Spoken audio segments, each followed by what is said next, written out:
We will see about CCS Temporary Service Rules 1965, and today we will see about 25 important MCQs that will be useful for IPO examination and PS Group B examination. And as seen from the latest years of PS Group B examination, either it is 2020 or 23, we can see that 3 to 4 questions are being asked from this small chapter, very small but important chapter.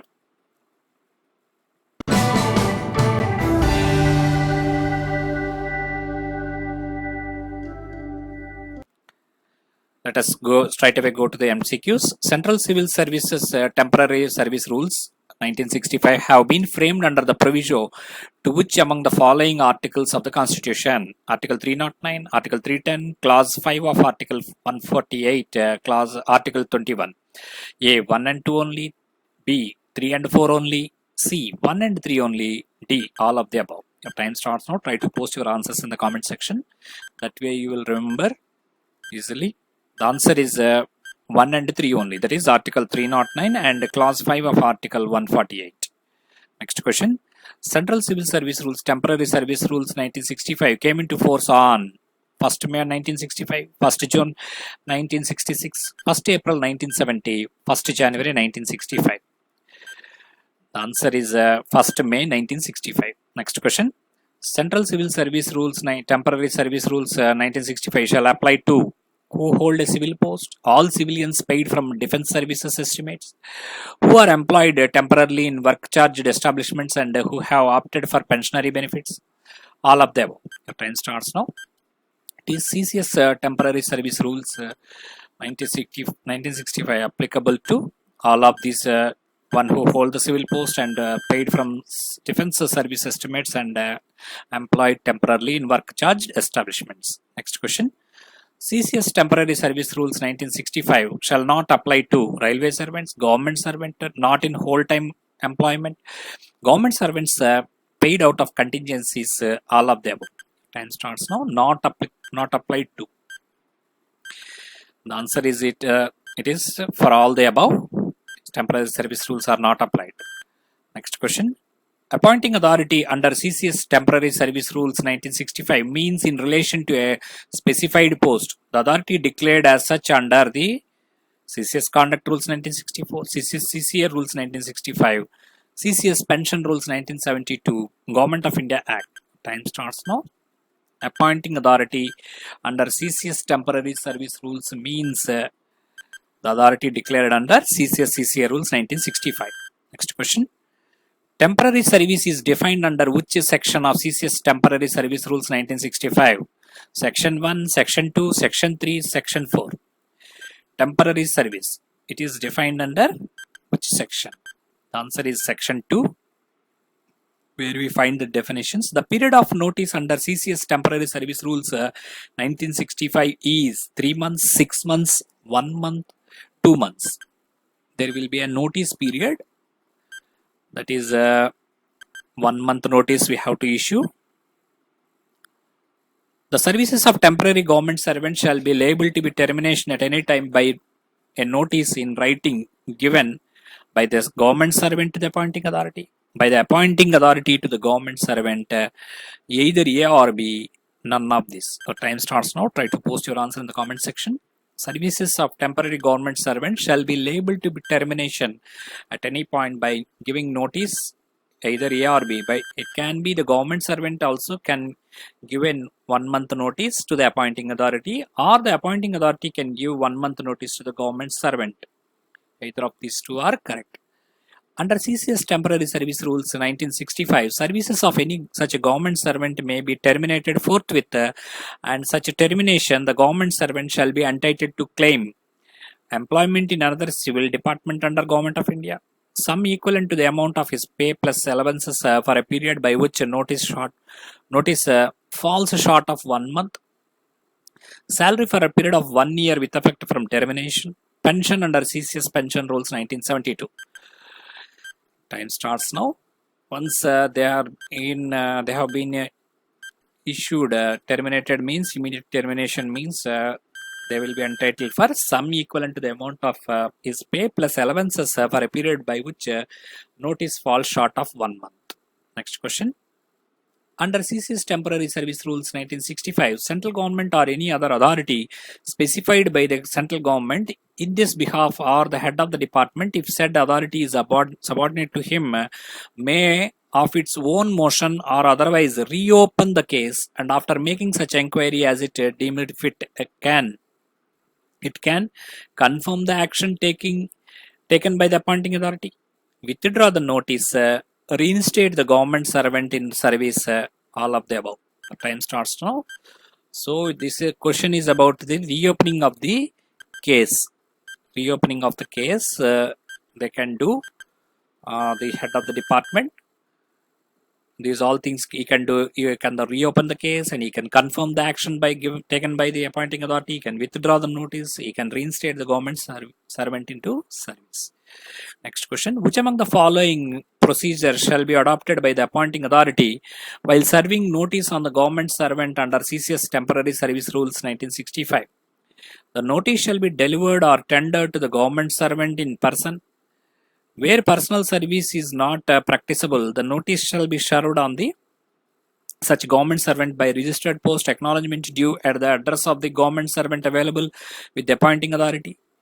If the notice sent by registered post is returned unserved, it shall be published in the official gazette, and upon such publication it shall be deemed to have been personally served on such a government servant on the date it was published in the official gazette. All of the above are correct. The time starts now.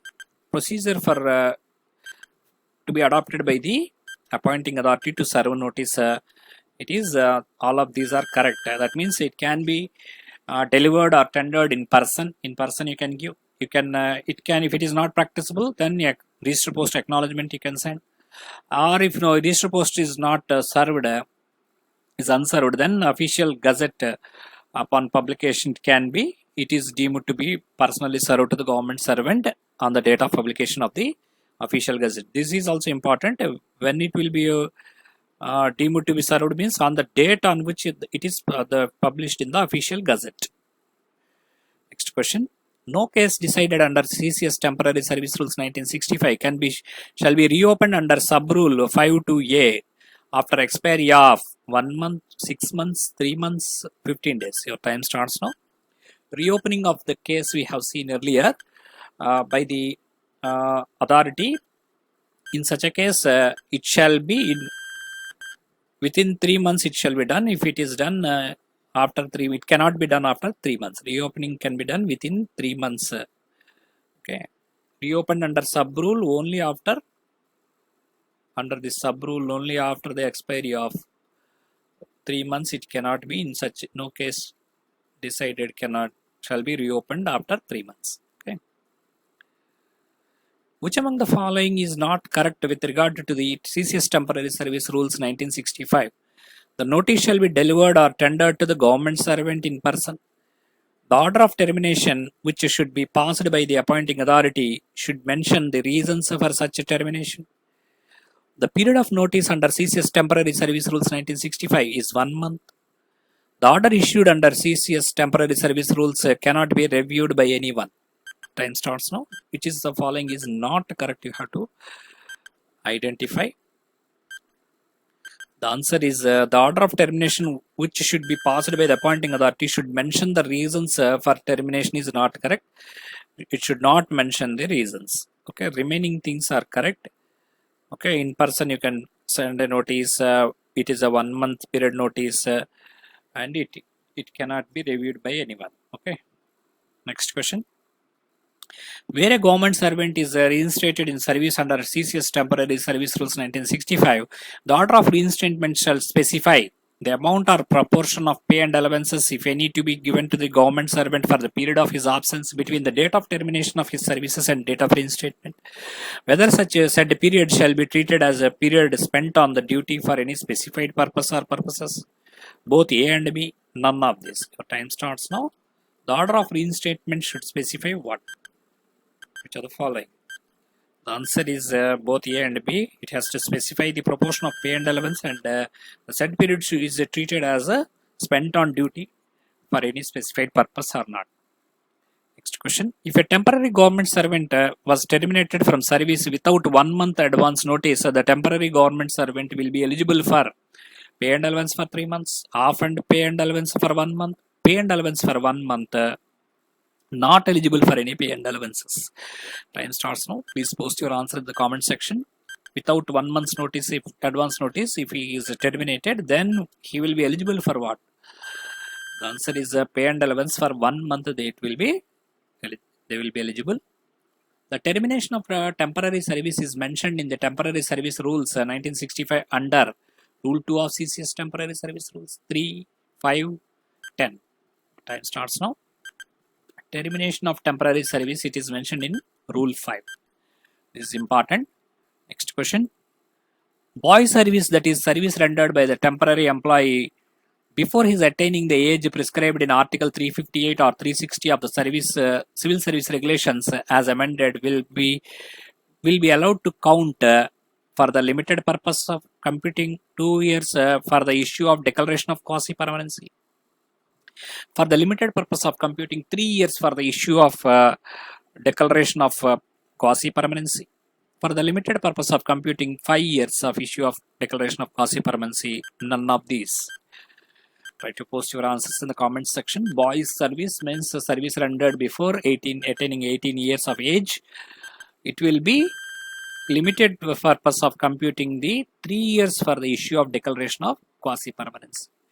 Next question. Reasons should not be mentioned while terminating the services of temporary employee under FR 56J, Rule 5 of CCS Temporary Service Rules, Rule 6, Rule 14 of CCS CCA Rules. This question has been given in PS Group B 2023. The answer is Rule 6 of CCS Temporary Service Rules, where the reason should not be mentioned while terminating the services of temporary employee. Next question. Central Civil Service Temporary Service Rules shall apply to. This is also given in the PS Group B 2023. Government servant engaged on contract, all persons who are employed temporarily in work charged establishments and who have opted for pensionary benefits, government servants not in whole time employment, government servants paid out of contingencies. Your time starts now. Shall apply to has been given. That means three of these answers will not apply to. Only one will apply to. The answer is all persons who are employed temporarily in work charged establishments and who have opted for pensionary benefits. Okay. Next question. The services of temporary government servants shall be liable to be termination at any time by a notice in writing either by the government servant to the appointing authority or by the appointing authority to the government servant under the provisions of Rule 2D of CCS, 10 of CCS, 5.1a, 5.1b.